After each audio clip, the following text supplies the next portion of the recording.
আসসালামু আলাইকুম এভরিওয়ান, কি অবস্থা সবার? আশা করি সবাই পরিবারের সকলকে নিয়ে সবাই ভালো আছেন এবং সুস্থ আছেন। বরাবরের মতো আরও একটা নতুন কন্টেন্ট ভিডিও নিয়ে আপনার মাঝে উপস্থিত হয়েছি। তো গাইজ, আজকের ভিডিওতে মূলত আম্মু আমাদের জন্য ছড়া রান্না করবে আমাদের দুপুরের লাঞ্চের জন্য।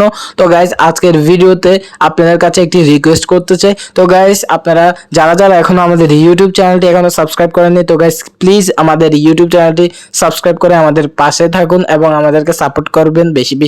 তো গাইস, ছড়া রান্না করার জন্য মূলত আম্মু এখানে অনেকগুলো ইনগ্রেডিয়েন্টস এখানে মিক্স করেছিল।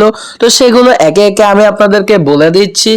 তো সেগুলো হচ্ছে পেঁয়াজ কুচি, কাঁচামরিচ কুচি, টমেটো কুচি, দেশি ছোট ছোট চিংড়ি মাছ, 3 থেকে 4টি ছোট মাছের শুটকি, পরিমাণ মতো লবণ, পরিমাণ মতো তেল, আদা বাটা, রসুন বাটা, হলুদ গুঁড়া, মরিচ গুঁড়া। তো এগুলো আম্মু ভালোভাবে কষি আম্মু ঝোলের মধ্যে ছড়া দিয়ে দিয়েছিল। তো গাইস, দেখতে পাচ্ছেন ফাইনাল লুক কতটা সুন্দর দেখা যাচ্ছে।